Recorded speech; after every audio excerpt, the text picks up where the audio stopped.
out, so taking that away from Mima straight away. Twisted Fate as well from Bjergsen, or effectively a global ban. We just saw how strong it can be if given the right champion, the right player. Froggen pulled it out as the last pick, by the way, in that last match, and worked out tremendously well for him. Elise and Shen being banned away from the likes of Darian and Diamond, so no surprises. And interestingly, Gambit are the ones banning out Evelyn, taking that one away.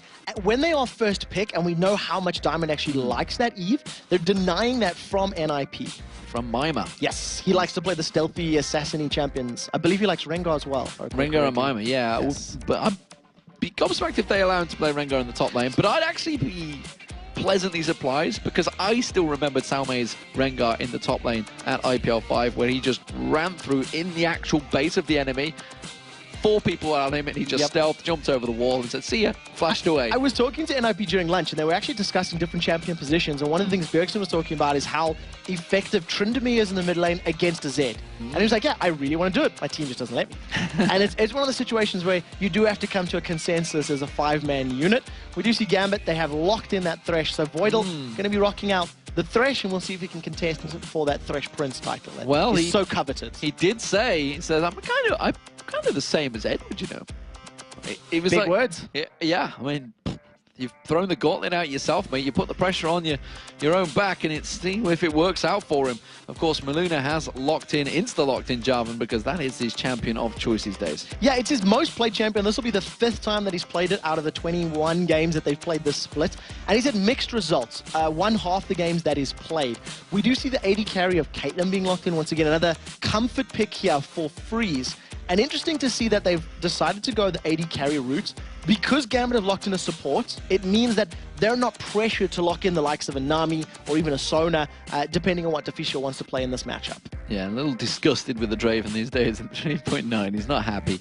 Poor old Freeze. So instead, he's going with that, and looking like Udyr may get selected again for Diamond as a champion he's preferred to stick with these days. And I always think Udyr is actually, as a jungler, to be picking early on, it's actually fairly dangerous, because we've seen so many times that while may well work fantastically well in solo queue, you've got to remember these teams know how to crowd control champions, and they're just going to see that and think, okay, we're going to actually negate Diamond out of this game, pick a lot of CC. Yeah, and it's also something Udyr suffers from similarly to Anasis, that if he does get locked in, like a Cataclysm, for example, you basically negate that presence very early on. So for counter-ganking, the Jarvan is very, very effective and powerful in those early stages of the game against an Udyr. So we'll see how the rest of the lock-ins go.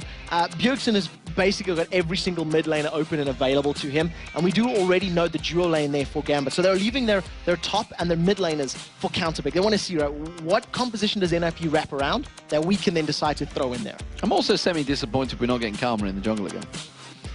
It was something that I think a lot of people were talking about. There were so many articles about the utility that it brings to the jungle. Diamond had a fantastic blog post on his Facebook page where he's talking about how effective the utility and damage is on Karma. But you need to have a composition that can work around it. You need to have that mobile. You need to be able to get in and out and juke and things like that. So we'll have to see how it goes. I mean, we did see Karma in the top lane yesterday as well. So yeah, we did. That was Kerp. It's another possibility. Kerp insisted it's still very strong. Nami has been selected, so we've got Nami and Thresh. Deficio's most played champion. 8 times this split already. So this will be the 9th time that we're seeing some fishy business go down. The thing that's very impressive about Deficio's Nami is his KD ratio is 12. He's got a 12 KDA on that fish. Well, Zach being locked in, but Aatrox also being locked in. So will be Darian back on Aatrox again. So we've seen it, and again, also hit and miss. We've seen a game that was very good, a game that was not so good. And in this composition where you've got the Udyr already, you've got the Aatrox who need to run at you, if Maluna times his Cataclysm right and locks Aatrox after he's jumped, you need to wait for that Dark Flight to land. You can lock him and you can contain some of his damage. Even with his Rampage ultimate on, the range is not going to be too significant that if you just step a couple steps away from the Cataclysm, it'll work. But there's a lot of onus on Maluna to control that. Yeah, that's now Udyr and Aatrox he's got to control.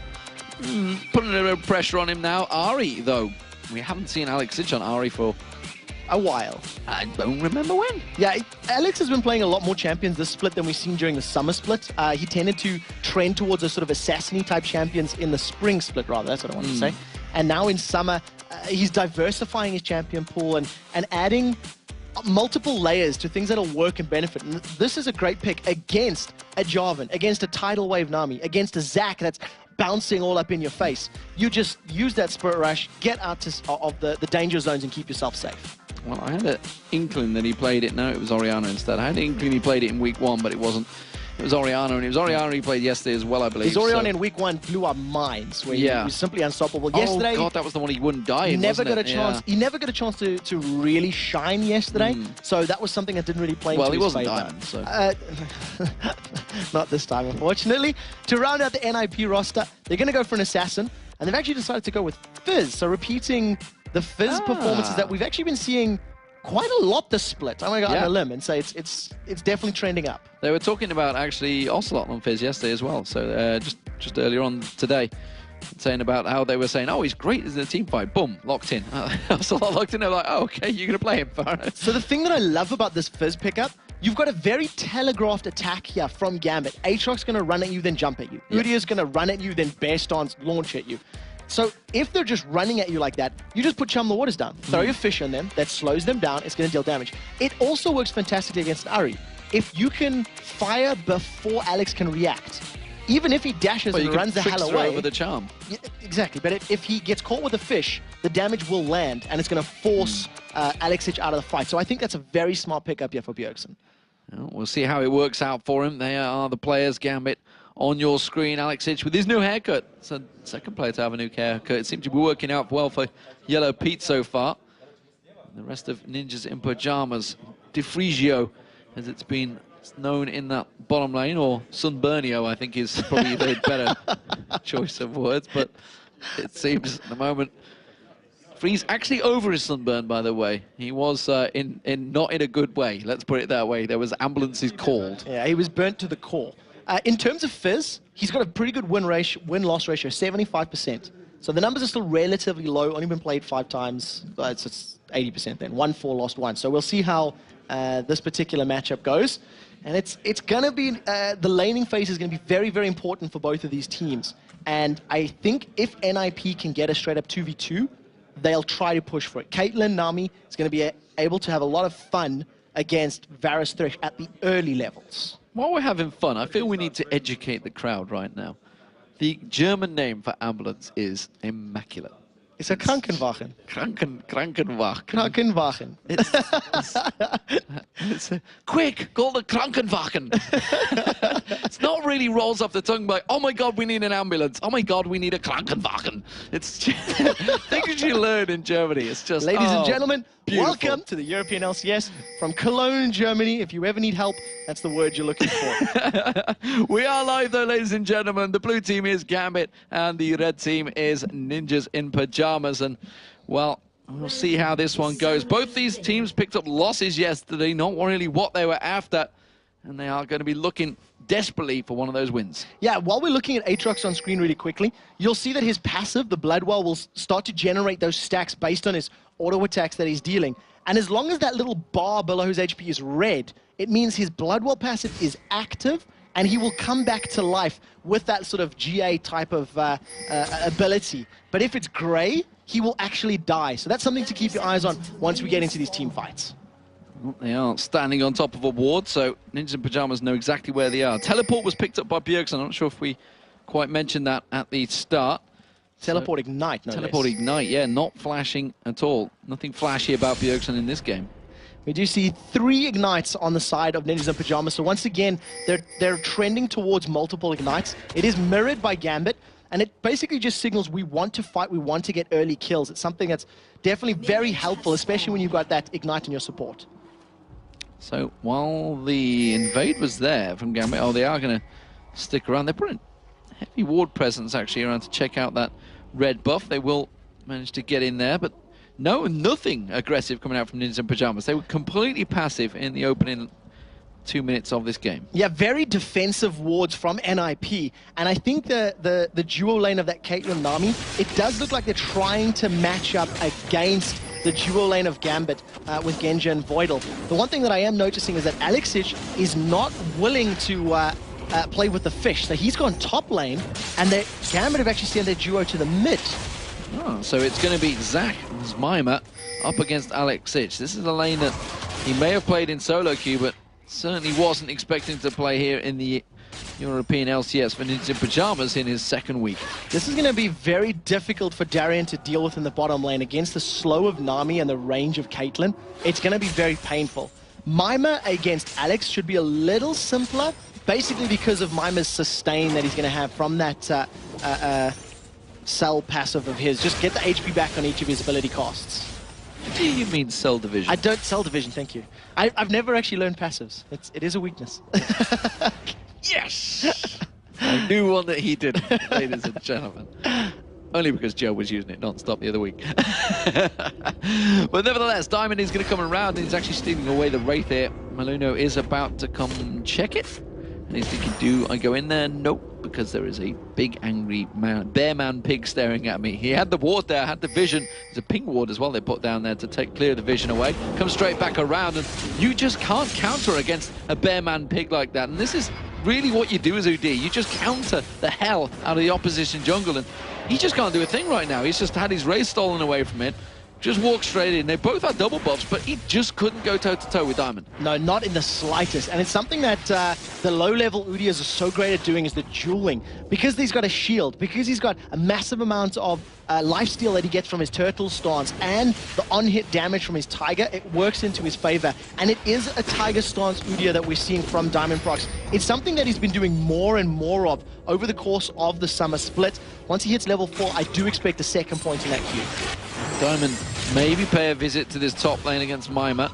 Maybe try and force that passive to pop there. But that bottom lane, we saw just how low Darian was. You can see him flashing red in that top left-hand corner of the character screens. But instead, he is going to get away. Diamond, though, he's going to get aggressed on. Just pops that bear shield. Now, it's got the double buffs on. There's a lot of damage coming out here. Maluno maybe wants to lock in towards him. Will it turn towards Alex Ich, who was very low on mana himself. Can get the slowdown on him, but he will back away. It's a lot of good damage from NiP, and one thing that we noticed on the combo when they came in, the knock-up from Zach, then followed by the knock-up by Jarvan. If you look down the rest of the NiP composition, knock-up from Fizz from the ultimate, knock-up from Nami from the tidal wave, you cannot reduce the effectiveness of knock-ups. So when these team fights break out, if they land them, that's a lot of very, very hard CC going to be landing in Gambit. Well, meanwhile, this bottom lane, look how low that turret is already. 5 minutes gone, this turret will be down. Darian also already taken a lot of abuse, had to go back, gets caught in the Aqua Prison, pilt over Peacemaker, goes back across. He's already low again. Maluno, he comes across Voidal in that mid lane. Good play, though, comes back out in reaction to it. Dead Sentence lands, he may well be enough. Piercing arrow on towards Maluno, forces it back there. Bjergsen tries to get away from that one as well. Good engage. Maluno got dropped to about 220 odd HP. If Voidal had followed up the death sentence and put the ignite down, that could have been first blood, but he saved it. He didn't want to play over aggressive. He didn't really want to go too deep. Well, Bjergsen's getting caught out. It's got the stacks on him. I can remember. Blighted Quiver. Blighted Quiver. It's 1-1. 1-1. I said Krankenwagen, it's 2-1. So right now, 3-man stack for Gambit. I'm pushing down this mid lane tower. They've got this one down. They're going to try and reply as NiP. Their dual lane is still sitting in the bottom, and there comes Mima.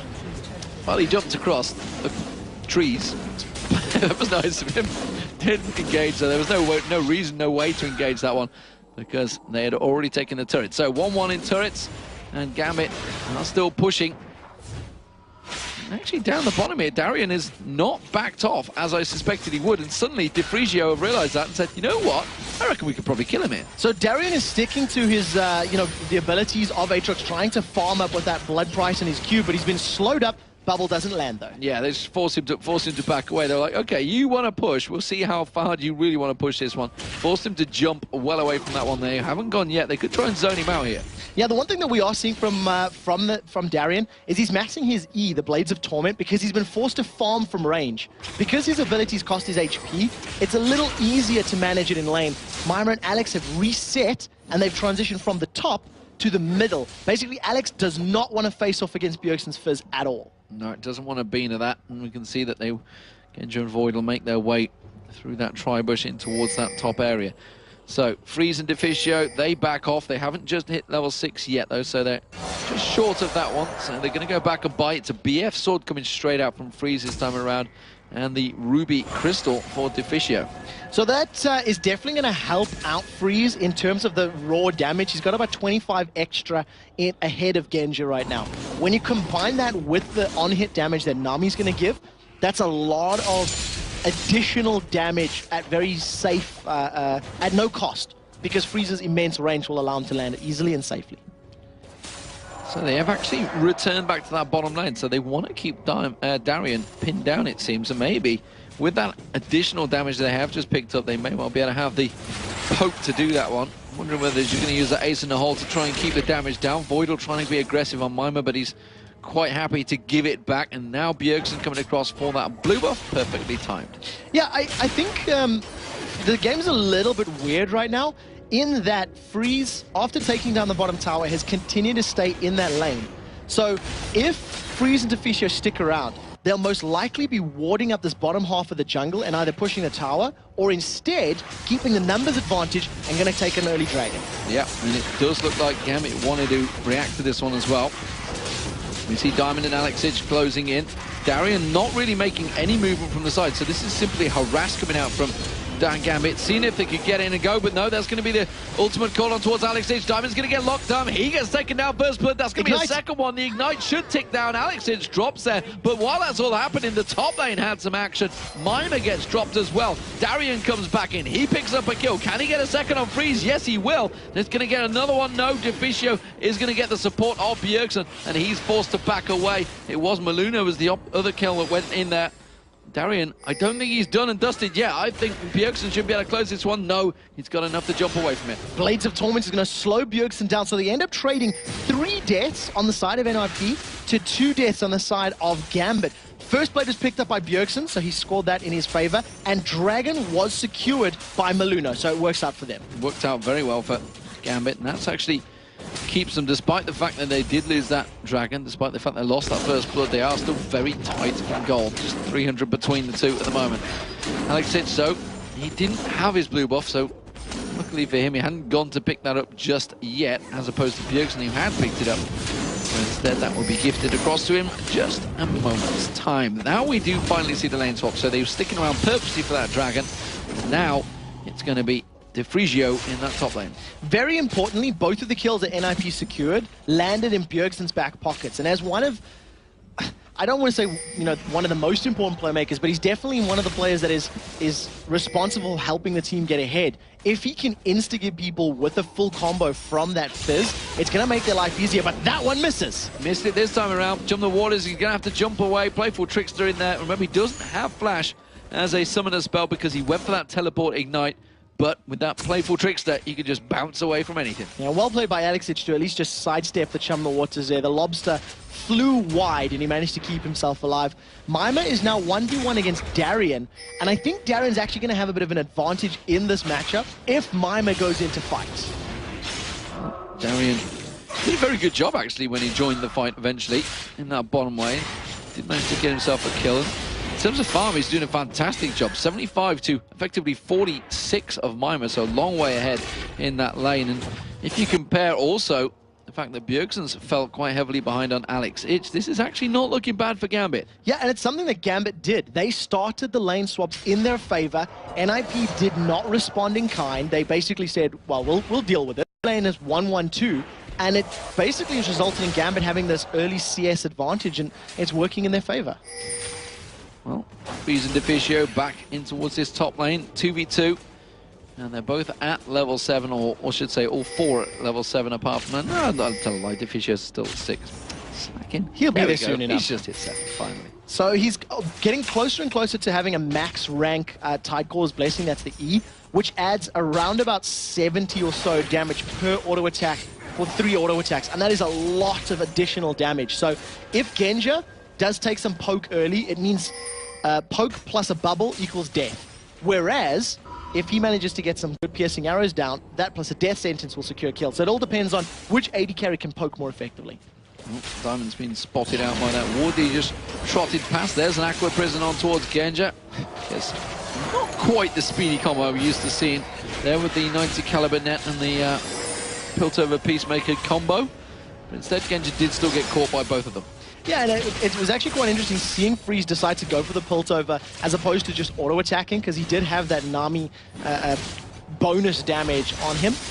At the end of the day, they're just trading back and forth, farming up as much as possible. NiP stood right on top of a ward, so Alex should be able to juke and dodge Chum the Waters relatively easily in that mid lane. Yeah, not so sneaky there right now. Both stood on top of that ward, directly on top of it as well. So Bjergsen's like, fine, I'll just continue farming. Alex is like, nope, nope. And he just one-lines it up and farms out the wave. No problems at all. AD carries, let's have a look at those two, because we are seeing Genji, who went for the Berserker Greaves instead, so he's got speed and mobility, and he's going to need that right now because Bjergsen's coming around the side. He has got that Chill in the Waters available, and they are lined up perfectly for him. They're going to catch on towards one. It will be Voidal. He gets dropped. Can they get on towards Genji? No. Bjergsen gets taken down. It's a shutdown for Alex Ditch. Nicely played. They trade 1-for-1, and very importantly, the kill goes to Freeze, so that does help. Unfortunately, they've given a kill now over to Alex Ditch, so if you look down the kill score, 1-1-1-1-1, Gambit starting to play a little bit of binary.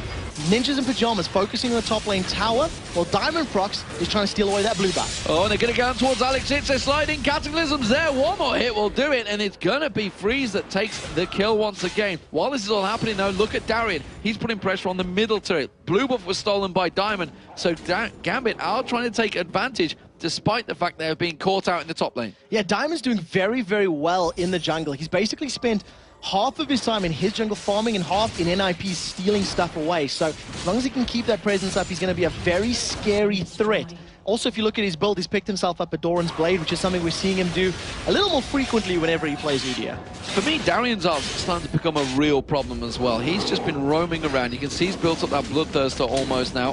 He doesn't really have any cares about who comes at him in the lane right now. No, it's a very scary prospect once that Aatrox does get a Bloodthirster built up, because not only does it stack on all the damage of his Bloodthirst and Blood Price, it just gives him even more sustain. And he's basically just a perma-sustain champion. And the only threat to that is Bjergsen, who's just been caught. Oh, just about manages to playful tricks around that charm at the right time as the hook and the death sentence does manage to finish off there. Voidal clears out, picks up all of those souls, but it is Ninjas in Pyjamas starting out the Dragon. Gambit looks to respond. So they picked up the first one. It also allowed them to secure first blood when they started the first Dragon. Diamond is going to need to either flash in and steal. The hook doesn't land, and at the end of the day, NiP pick it up relatively uncontested. Yeah, that is another Dragon for them. 4-4 in terms of kills, and just that 1,000 gold advantage spread as the two turrets have also gone down. Mime clears out this bottom wave. He's doing what Zach needs to do, and that's just sit passively farm off the sides until he becomes a tanky mess and just gets involved and spreads his love all over the opposition team. On the condition that Darian is not getting the love of Mimer Zach and he's not knocked up in the air multiple times, he should be able to sustain through the consistent damage of his opponents, because Caitlyn on hit, Jarvan on hit, Zach on hit with some ability damage, which means that Bloodthirster Aatrox can just continue right-clicking his way through a lot of that, especially if Mimer continues to build a little bit tanky, which is what he's looking like right now. Yep, you can see with that Bloodthirster completed, as well as Freeze with the Bloodthirster completed. Lichbane now completed also for Bjergsen. And looking like an Abyssal going to be coming out for Alex as his first item at the moment. We'll see whether that's the way he wants to go. Diamond, though, looking like they may try and dive towards Mimer in this bottom lane. Could well see some pressure. Nope, Diamond's going to back off. Let him live. Yeah, it's so difficult to gank a Zac, because not only has he got his elastic slingshot, he's just going to pop on Let's Bounce, get all the tenacity from that, and literally bounce away to safety. So does Wisey decide to back off? With the Dragon picked up and a little bit of time to basically farm with impunity, Ninjas in Pyjamas now have 1,200 gold lead. And Genshin's going to get himself a nice juicy fat stack. That's what an AD This will balance it out. This is the perfect thing for an AD carry to see. It's just like, yes, you've just pushed a giant wave for me to just free farm quite comfortably right next to my turret. And I'm extremely happy to see Genja moving away from this sort of Tear the Goddess builds. It's going to give him much more impact. Now, Bjergsen does have Chum the Waters available. The range will basically hit that line of minions that Genja's standing behind. So if Genja moves forward, Playful Trickster is available, and Bjergsen could hop that wall. Well, I think he's been spotted. Yeah, there's that ward at the blue buff. I don't know whether he got vision over it to begin with, but they are now chasing on towards him. Diamond's trying to sneak in there. They realize he's going to come around the side. Yeah, the moment the Voidal threw out that death sentence, they gave their position away, but Ninja Pyjamas have 4 members pushing on this middle turret. Don't think they'll get it just this wave because the rest of Gambit have managed to react to it. And NiP forced to step away once again, but that's actually taken Genja away from his happy free farm time that he had in the bottom, top. This is something that Genja does a lot whenever you look at Gambit games as well. He does like to spend a lot of free time solo. Somewhat reminiscent of like Double Lift from CLGNA. Likes to farm up to items, and only once he has his items is he 100% comfortable committing to fights. You can see he's been forced to respond because of the numbers and the presence of NiP in the mid lane, and eventually we're going to have a 5v5. NiP backing away. They're not comfortable sieging yet.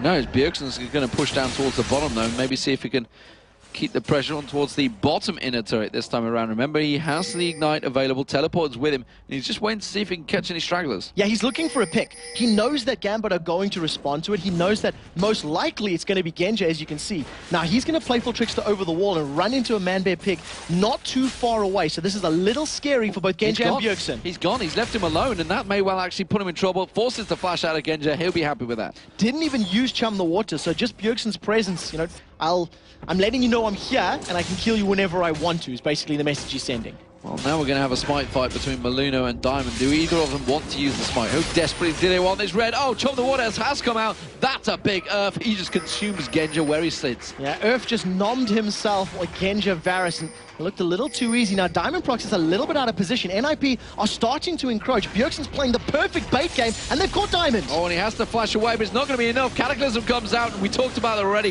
how easily he can get locked up once that Cataclysm's there. But Deficio caught out by the red stuff just on a rejoin his team. Mima comes back in there. Darian now, he's going to get locked up. Bjergsen dives on towards him. He's going to get his passive pops. There's no way he's coming out of it. Trap already placed underneath him. You hear it come down there, and Mima picks up that kill. Good bait, really, from Bjergsen. All started off there. Yeah, and very good play from NiP in general. They backed away. It was a clear call. NiP saying, look, there's a big wave in the bottom, so let's wait for Gambit to respond. I'll then commit and pull them towards me, and it worked perfectly. With 2 fishes on your team, who would have guessed you can make good bait? While that's all happening, look at Alexic. Oh, there's a teleport coming out. Bjergsen's going to try and get in behind him.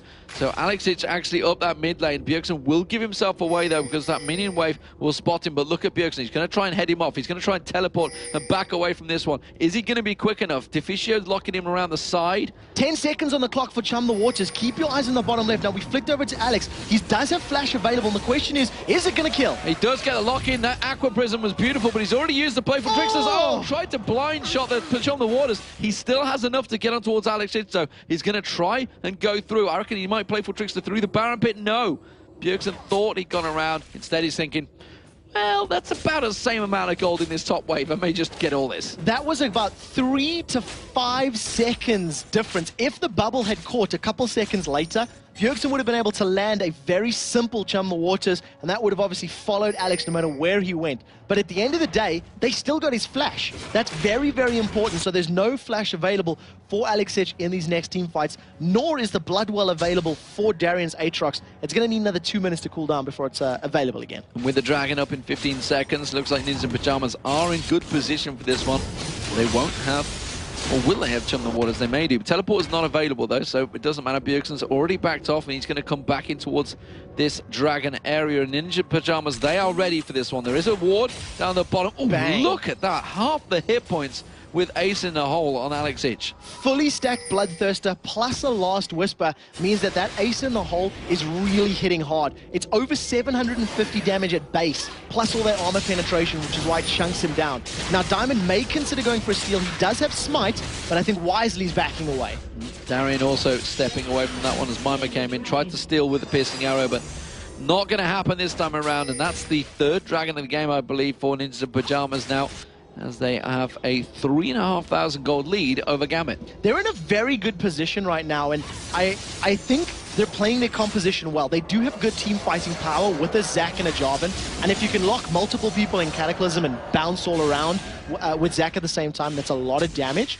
But on the same token, they also know they've got an Assassin that's a one hit and run type of champion, so they're just waiting for the map to give them opportunities.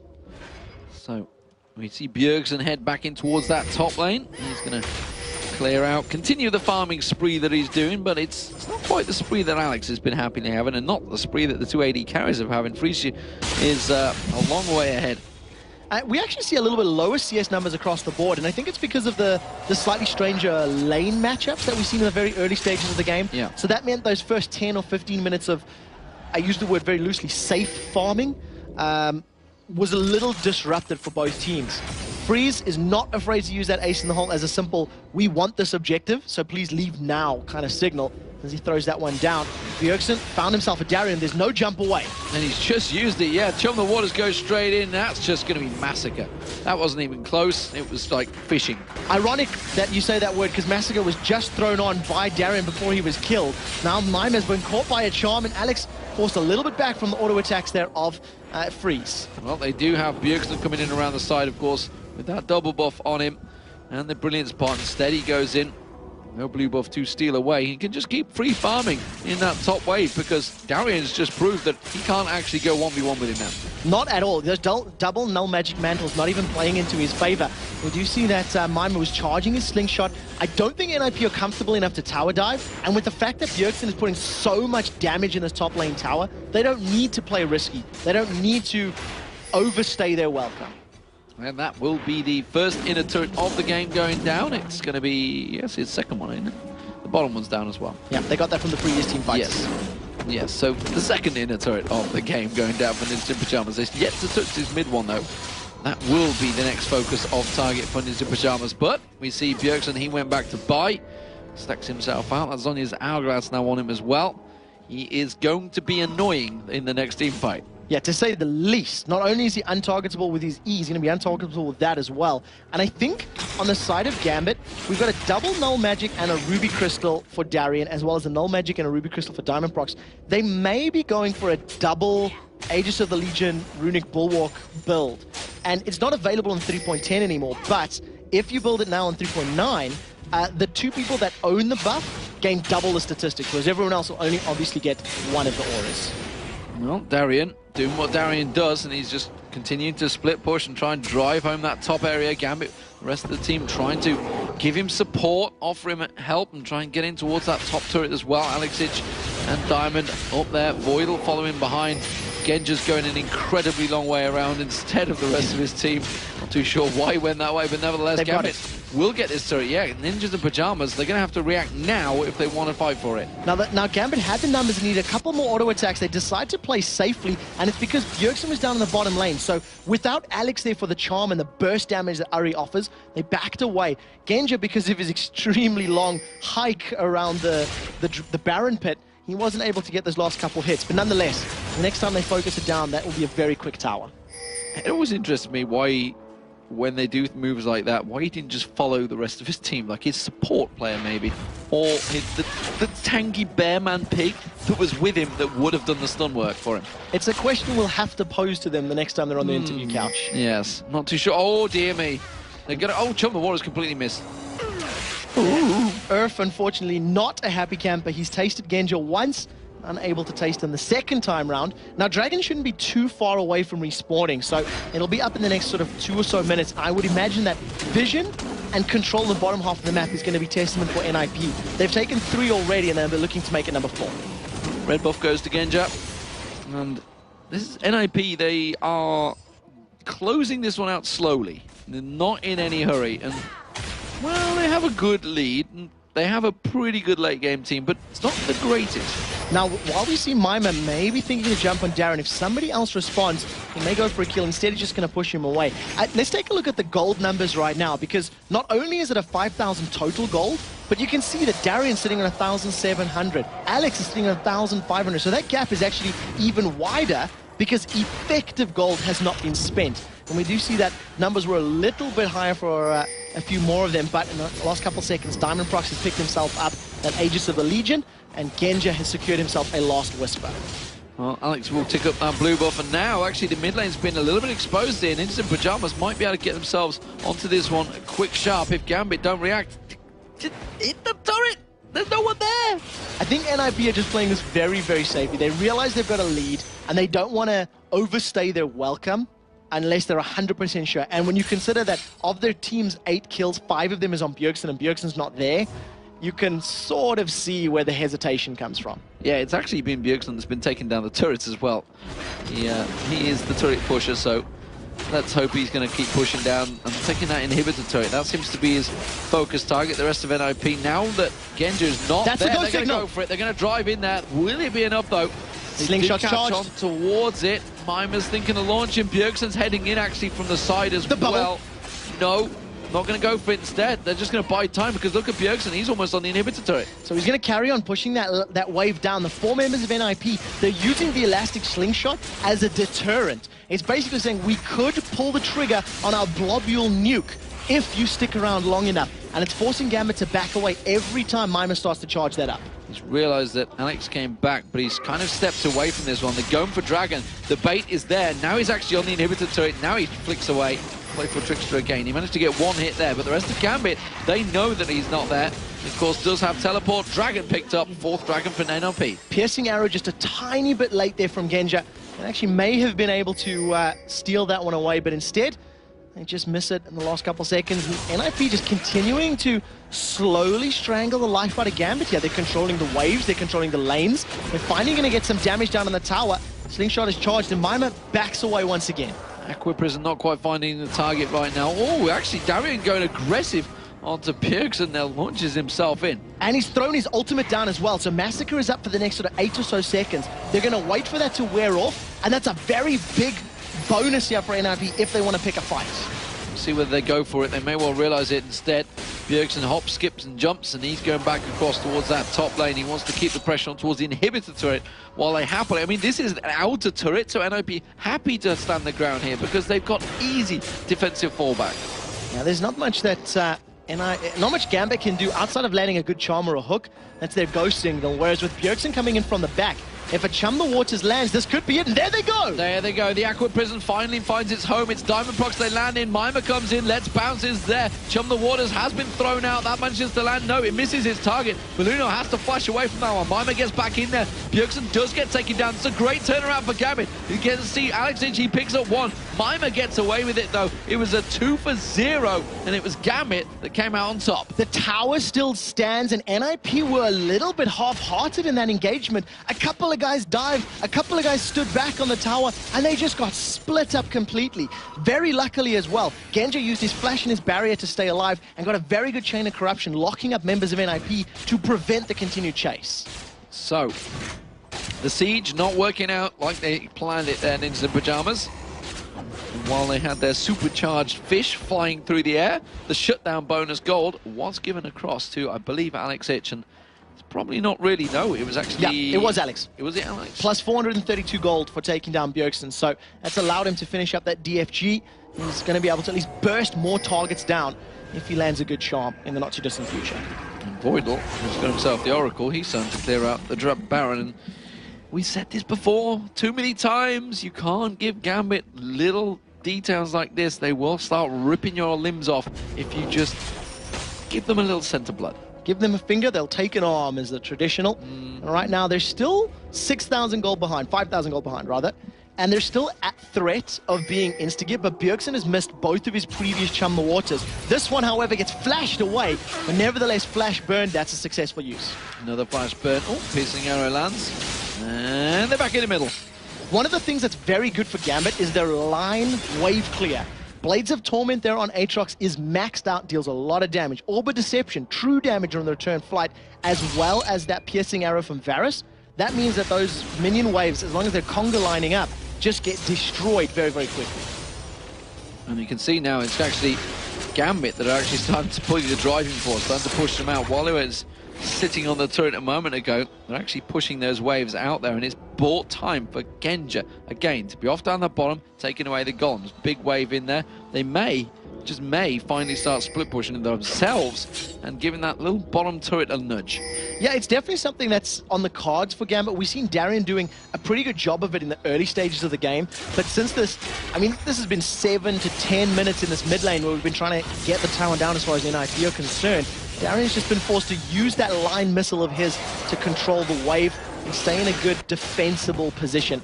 it seems to be working out for Gambit at the very least. They're farming themselves into this game. They were significantly further behind a couple minutes ago. They certainly were. They're dragging themselves, screaming and kicking back into this match, and Ninja Pyjamas are kind of letting them have it. They need to turn one advantage they had early on into some sort of goal. And is this merely down to sort of the lull that Caitlyn has in power, so they've not been able to push pressure with their AD carries, or just simply they have to have Bjergsen there because he is the main killer? I think that's the latter. I think it has more to do with the fact that Bjergsen has been pushing and trying to control the top and the bottom waves than it has to do with Freeze's lull in power, because he's had that Blade of the Room, he's had that Bloodthirst and Lost Whisper for a while. Teleport into Baron Pit. Gambit are trying to respond, but it'll take them a little bit of time. Yeah, Bjergsen drew 3 members of NiP back now. I just heard of Zonya's Hourglass. Yes, Zonya's Hourglass was popped by Bjergsen. Now they've managed to take the Baron, which is a great pickup. If Chum the Waters lands, someone might be dead. It does get thrown out, gets onto Vort's Voidal. He's going to get Ace in the hole as well. He gets dropped very quickly. Mima jumps in on there. Hey, Aqua Prison not quite finding his home. But NiP, very clever. That was all about Bjergsen. Split pushing, drew 3 members of Gambit towards him in the bottom lane. And not only that, because of the damage that Freeze has been able to complete already with the Last Whisper, the Bloodthirster, Zeal, etc., and the percentage damage from Zac in there, they shredded that Baron so quickly. They finally picked up the tower. It's taken them 12 minutes to do so, but finally it's down. Positional advantage play, and maybe that long drawn-out siege was simply a case of, we will time out the wards. It could definitely have been a possibility. The Genja build has just been completed. GA, Last Whisper, and Bloodthirster, so we'll most likely see Genja working towards his Infinity Edge next, which is his standard itemization. And for the time being, against the insta-kill potential that the Fizz offers, Bjergsen now has one less preferred target as far as his ulti is concerned. Well, 15 seconds on Dragon. I'm not sure they're worried about that. The charm lands on Bjergsen now. Has to play from Trickster away. Is it going to be enough? Chum the Water's thrown out beautifully. Catches on. Diamond gets consumed. Darian taken low. Mima goes down though, but it's a double kill being picked up for Freeze. Can he turn it into any more? No. Aqua Prisons was flown out simply to keep him at bay, and the passive of Mima was popped on the tower. That was a 2-for-1. 2-for-1, and you consider that it was Bjergsen that got charmed first, so that was them being caught and making the best of that situation. Overall, not too bad, but a lot of damage still stands between Varus and Ari, so they clear out that wave very quickly, and the minions do the work that Gambit have been unable to do for the last couple of minutes. Yeah, it took a long time to do it, but finally the minions do take down that top inner turret, and that makes it 5-3 in terms of turrets between the teams. Dragon, the 5th Dragon, I believe, of the game, or the 6th, not too sure what we're at right now, but it has been NiP taking every single one of them away from Gambit. Yeah, against a team that's, you know, most prolifically known for their Dragon control, Gambit simply haven't left their half of the map. I mean, I'm going to call them out on that one. They haven't been able to push past the river at all. They haven't put damage on towers as far as their champions are concerned, but they've caught Freeze out. They have, and it's going to be Genji coming in. Halo of Arrows, there's no way he's going to escape this one, even with a 90 caliber net, and it's going to be a piercing arrow that finishes the job. And the moment they do push past the river, they manage to pick themselves up a kill. So Gambit may start playing a little bit of this split pushing power themselves now. However, with Freeze going back, he's just completed a Phantom Dancer and an Infinity Edge simultaneously. That is a terrifying, terrifying Caitlyn. That's a 3-member Gambit push, actually. Diamond's going to come around, put that ward placement down. Instead, the rest of the teams will step away from this one. They thought about continuing that driving force, but look at Bjergsen again. He's on the hunt. Bjergsen, if he lands Chum the Waters, that's the story. He stood right on top of a ward. I'm not sure if Bjergsen would have seen. They probably did. But it is just around a corner, so there's a slim possibility he was out of sight. Yeah, well, the fact that he still stood there tells me he didn't see that go down, so it's just that slight vision hitch that you can have sometimes when he's just around the corner. Alternatively, it could have been a bait. It could have been saying, hey, yeah, I seen the ward. Do you really want to come at me? Yeah. And if he's holding a couple people in place on top of the wards, as you can see by the Wraith Camp, for example, maybe Bjergsen just putting a little bit of psychological play in there. Instead, he's back to the bottom lane, and he's farming again, just keeping those waves sleeping clear, driving the minions in towards it. He managed to get the Baron last time for his team, last time he did this. When he's going to come back up towards that red buff, swings back around that. Ooh. Was thinking about it, didn't have Playful Trickster available, so a full burst combo of the REQ is not going to be enough to take him down as it was on cooldown. Instead, he goes back down to the bottom. He managed to clear it out. The rest of NiP, they want to push on towards this inner turret. So it's a case of defend your inhibitor turret, or we will take your inner. He's going to get straight back up there. He may catch out on towards Voidal, he throws out the hook. I'm not sure though you want to hook on towards Bjergsen. Instead, they will keep their wave clear because, as you mentioned at the start, they've got great wave clear potential, Gambit. NiP are going to keep this sort of pause button going for another 30 or 40 seconds because teleport is almost available for Bjergsen. And my assumption is that Bjergsen's going to go to this top lane, clear out the very big wave, and they'll continue trying to focus a tower down. The last inner tower that's standing for Gambit is in that mid lane. And I think we're just going to see a repeat of the sort of 20 to 30 minute game where keep focusing your towers, get some vision, allow Bjergsen to split push. Well, the kills are at 9-11, but we have an emergency here because there is a farming session going on and some sort of energy liquid might be required to keep us going because this is definitely going to be a slow one. And why not? Because if you look at the table right now, they are so tightly packed. Gambit on 11-10. We've just seen Ninjas and Pyjamas, Fnatic, getting beaten, so they're on 12-10. Evil Geniuses are up to 11-11. Ninjas and Pyjamas are on 10-11, so if they win this one, they'd be equal on terms with Gambit. If Gambit win this one, they'd be equal on terms with Fnatic. It is so tight right now. They're all fighting for positions to make it through to the Season 3 World Finals. And of course, let's not forget, if they get through to the Season 3 World Finals with those players, they secure themselves a position in Season 4. Something that's very interesting to note is that going to the playoffs before we even get to any of the World Finals, third place 6th and 4th place 5th. So even though they're super tied right now, it's the head-to-head records that are going to determine who's actually going into those positions. And if they're tied 2-2, we're actually going to play even more games at the end of Super League. There's going to be best of one deciders. So there's a whole lot on the line. I think NiP in this game, they feel the pressure. They don't want to lose because both of these teams did lose yesterday. And even though NiP are still 8,000 gold ahead, Alex hate that one. They're not 100% sure how to make this advantage stick because the previous tower dive they had failed quite terribly. And remember, Gambit play Lemon Dogs after this as well as Ninjas and Pyjamas. They play Meat Your Makers, so Gambit have a pretty tough week ahead of them so far. And it hasn't worked out so well just yet. There's going to be the Cataclysm, though. Diamond locked up in that one. He seems to be the focused target. The tidal wave. The tidal wave catches 3 members. He's going to see Voidal. Voidal will get dropped. Chain of Corruption lands on towards Maluna. That may be the death of him on the tower. Yes, it will be. It was a 1-for-1 trade. And look in the waiting in the wings. It is a bird. Is it a plane? No, it's Bjergsen on a ward. Now we'll have to see how effectively his Chum the Waters can be because Freeze was untouched in that fight. The double bubble holds Deficio and Alex up in the air while they take the tower down. So 1-for-1 trade. Jungle for support's not something you ever want to do, but if you secure the tower, it worked out in favor of NiP at the end of the day. And that's the tower. So they back off. 6 seconds on the Baron, and that will be the next focus of target, I feel.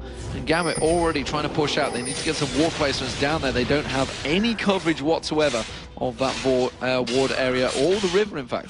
Now, we'll have to see how Darien impacts these next team fights, because in the previous engagement, he was able to survive through it, was able to put a lot of damage down, and with his Spirit Visage completed, he's going to have even more regen. But he hasn't been a threat to Freeze or Bjergsen right now. He's been sticking on the Mimer and the Maluno that's diving into him. He needs to disrupt the backline, disrupt Freeze's game to help Gambit win their team fights. And if he can do that, that's going to be the key to Gambit rolling through and taking objectives of their own. Close. Every time you see that playful trickster coming out, I think Darien actually jumped away from that one. Yeah, he used the Dark Flight. He was terrified. He was scared of the trickster landing and it being followed up with a giant earth lobster there from Bjergsen. But he manages to get away. Quick trigger fingers as far as his movement abilities are concerned. Off at the side, and I was just wondering whether Gambit were going to get launched upon. Instead, they throw out that death sentence. Look at this, though. Mimer's ready to go. Is he going to launch himself? They're stood on the wards. No. Cancels it. Mimer is playing very, very defensive with those slingshots.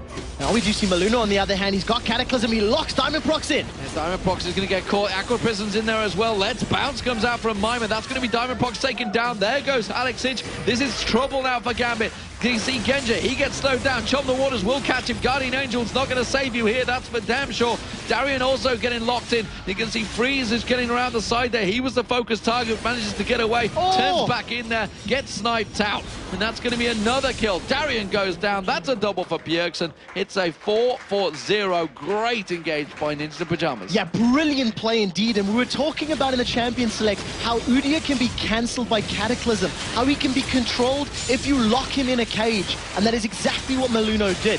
Around the side, Alexic tried to burst out Freeze, but I think he ended up hitting Deficio with a full combo with the DFG, and it wasn't the target that he wanted to. And because NiP was so tightly knit, they just focused Alexic's Ahri down so incredibly quickly, and then turned to the rest of the team. Well played, NiP. So second of the Baron of the game for Ninjas in Pyjamas. This time they will get themselves that inhibitor turret. The rest of Gambit only just spawning in time, but unfortunately they will lose the turret. Not too sure they're going to get the inhibitor though. The turret certainly will go. Will they stick around? Yes, they will. They're going to fight for Teleport's this. available. So if Bjergsen, if a fight breaks out, he could teleport in. We'll have to keep an eye on the map. Decided against it now. Inhibitor's down. Now he's teleporting in. That's going to be... Oh, Aqua Prison did quite land on Alexic. Get away from that one. Teleport came from Bjergsen, but the rest of the team are going to back away safely. Bjergsen now with the GA. So that was a pretty brave call. If they'd picked up kills there, NiP could have pushed on to finish. But instead, Alex was able to flash to safety, which meant that there was no more pressure. So teleport is now down, and Bjergsen's going to be stealing this blue buff away. And he's basically killed that in like 3 auto attacks in his combo. That's a lot of damage. He's got full build. I mean, he's got a Zhonya's and a GA. He is going to be really frustrating to fight against right now. He's sitting off to the side. He's going for Alex Itzer. Thought about it, tried to bait out, just side steps the charm. So he's only got 740 ability power. He's just diving up to Darren, gets knocked up in the air. GA is there. Chum the Waters is down. Oh, he's being very confident. Puts on the Waters, and in comes Mima, bouncing in for the rescue. He has still got that Guardian Angels. Mima's going to use Let's Bounce to get away from this one. They don't want to give the Baron back just yet. It's not over. How confident they are. Hail of Arrows, that slows him down. So they did have to burn the Let's Bounce to get to safety, but they picked up a kill from that. After Bjergsen got caught and chased down by 3 members of Gambit, NiP are the ones that come out with a kill. They have a 15,000 gold lead right now, and they're in a very commanding position with Baron and Super Minions going down the mid lane. Very, very strong Ninjas in Pyjamas now. It's theirs to win. They have that 15,000 gold lead. Can they complete it and turn it into a victory? One of the most important items has just been picked up there by Freeze. He's just secured himself a frozen mallet. And against an Udyr and Aatrox, who we were talking about, who are so easy to understand where the threat comes from, Freeze is just going to stutter step away. Land an auto attack, step away. Land an auto attack, step away. Udyr and Aatrox should, in theory, never be able to catch him because he's got his 90 caliber net as well as the on-hit slow. That's a brilliant pickup for Freeze. Something I have actually noticed is the fact that Diamondprox, he generally goes down the first. He's actually the focus target. They are, as soon as he comes in, they're getting the bubble on him. The Aqua Prism, Maluna tends to jump on Cataclysm, and they just focus him down before they get a chance to do anything. Ace in the hole, still doing almost half the hit points to Alex Itch. It's not super amounts of HP and survivability from Diamondprox's Udyr. He's only got the Runic Bulwark and a Giant's Belt. In comparison, Maluna's been able to finish off his War Marks and got a Ruby Sightstone to complete it out. So NiP with the HP and numbers advantage, they're pushing the bottom lane. Bjergsen's coming from the sides. Yeah, he's trying to slide in there. That's going to be the inhibitor turret going down. Now the inhibitor will follow this time around. They're not going to be bullied away from it just as easily as they were before. They should be able to lock up Gambit here on this final inhibitor push. There's going to be the bottom one. They could rotate around to the top. Will they bother, or will they just go straight for the Nexus turrets? That's the question. They're going to go to the top lane first. I think this is going to be another playbook by the numbers. Now, if anyone gets caught by a good knockup, Bjergsen's jumped in, the Chum the Waters is available, and even though Maluna was charmed, it wasn't enough for Gambit to pick a fight. NiP are going to stall as long as they can. That's a lot of damage down on Genja. Chum the Waters on Genja, doesn't have the Guardian Angels available. The Ignite goes down on him, has to use the barrier, does manage to survive, but Voidler gets dropped. That's Alex Itch using the Zhonya's. It's going to just buy him a little bit of time, and while that's all happening, Diamond gets taken down by Bjergsen as well. That's going to be on the fountain, actually. Freeze trying to pad out that KDA. Doesn't matter, they get on towards the Nexus turret. The Charm almost pulls him into the fountain. Freeze steps away. Dude, on the fountain as well. We saw Bjergsen playful tricks the in and out. Mima taken incredibly low by the minions. Now Darian's going to get locked up. He dives back towards the fountain. The Nexus turrets are going to drop. It's going to be Ninjas in Pyjamas that take down Gambit Gaming here in Week 8 of the LCS. Absolutely brilliant, calculated play coming out of Ninjas in Pyjamas. They made one tower dive mistake during the course of that game, realized that they weren't that powerful, and didn't do that again. They strangled the life out of Gambit, controlled the lanes, controlled the towers, and controlled the time that team fights would engage. And they've gone down now 3-1 to Ninjas in Pyjamas over the season. So NiP holding a good reign over Gambit, and a really well played out match by them. Yeah, and with that victory, that puts Gambit and NiP tied at 11-11. And because of the head-to-head record that you just touched on, if the tie sticks towards playoffs, NiP will advance ahead of Gambit because of that 3-1 record, and that is a brilliant, very important game for that team. And that now means that Gambit, Evil Geniuses, and NiP are all tied for 4th place. It's ridiculous. I mean, there are no words. I don't think I've ever seen a league in any sport, I'm going to go so far as to say ever, in my viewing career, that has been this close amongst absolutely every single team. Every single team. There's no sort of whipping boy at the moment. Even Meteor Makers, who are down the bottom, still have beaten a number of teams like Lemon Dogs, who were top. They were quite happily running away with it. It still had a 0-2 record to NYM. So it was an incredible, incredible match, incredible league going on so right now. But Ninja Pyjamas, they had great control, and you have to give massive credit to Bjergsen. Yeah, I mean, he was the playmaker, right? NiP did not commit to team fights. They didn't commit to tower pushes. They didn't move on objectives unless Bjergsen was around or nearby. Bjergsen was always trying to come around from the flank. He was controlling the lanes. And I think as far as calling is concerned, I think NiP actually did that one right. Even the tower dive that they lost, the call was correct. It was the right thing to do. They just whiffed the fight. And I think from a decision-making standpoint, it's great to see NiP actually maturing, because we've seen them falter so heavily at the beginning of the summer split. And how do we rate Mimer in there so far? That's his second time, I believe, he's had to play on Zach this week. It was 1-2-8, and his Zach wasn't bad. I think that he could have used his Let's Bounce a little more effectively in some of the team fight situations, but generally, he was the deterrent. His job was to say, right, if you want to fight, you got to remember me. And that's why he kept charging up the slingshot and waiting, charging slingshot and waiting, charging slingshot. He played his role perfectly. Well, of course, to take us through that mass matchup, we will be going over to Joe and Jason. They are ready at the analysis desk. Thanks a lot, guys. Another brilliant performance coming out here from Ninjas in Pyjamas. And Jason, I think Bjergsen has got, we've got a lot to talk about in this one, but Bjergsen is probably the biggest thing in that entire game for them. And he was playing one of the smallest champions, too. But yeah, I mean, it's just Bjergsen and his old style that we saw him play back in the spring split when he finally joined the team, playing those assassins, ganking everyone. Here again, he does whatever he pleases. He just roams bottom, kills Genja constantly. He finished off 12-2-5 on that Fizz. Just fantastic play overall. And it's kind of reminiscent of what we saw at NiP back in the spring split, with him just kind of carrying the team on his shoulders. But Freeze, you saw him actually go 6-2-10 playing Caitlyn, played very well, was always staying away from the rest of the team, or in terms of the enemy team of Gambit, and just kind of getting that damage in. We saw that one team fight, which Trevor did mention, in the middle, where they got a little bit cocky, a little bit over-aggressive, and died on a turret, getting a 2-0 for Gambit. But that was about it. I mean, other than that, it was a pretty much flawless game. Yeah, and we saw as well that Diamond on Udyr had some real troubles being effective in the fights. And I think Trevor mentioned this as well, that you put the Cataclysm down and he can just run around in circles, and that's pretty much it. They locked him down almost every single time. He needs some sort of like other animal in his kit to like maybe jump over walls. I don't know, something like that to get fish. Can they jump over? I don't know. That's a little weird. But yeah, I mean, it was very true, because the Cataclysm, you can't get out of that. Catching a Fizz, it's doable, but obviously you can Faithful Tricksters away. You can use your Q to get away, and the thing is that Alex's Ahri was actually a really good counter to Fizz. You saw it on that one dive middle, hitting the charm and following up with that, but it was just too little of an opportunity to actually land that, because he would always play very smart. He'd always come in on the side and assassinate someone. So what do you think to Gambit right now? Because obviously they're not done just yet for the weekend, but it's not really getting any easier for them. I mean, yeah, it's just, they're such a weird team. And I know like we all talk about this together. It's just one day they can look like an 8th place team, maybe not even deserving to be in the LCS, and the next day they can look like the best team in Europe and maybe, take on the best in the world. It's really hit or miss sometimes, and I'm not sure what it is necessarily that causes that, but I mean, they still look strong. Like, they didn't look bad in that game at all. They just kind of got outplayed a little bit by NiP. They kind of got a little outcomped, and you can't really handle the Fizz when he gets that strong in the game. As you saw Genja, like right at the end, we saw him just running away, gets hit by Bjergsen, and the fish comes out, and we're just like, oh gosh, as he drops to like 50 health. Well, we'll see if Gambit can bounce back a little bit later on, but for now, we're going to head over to Shocks.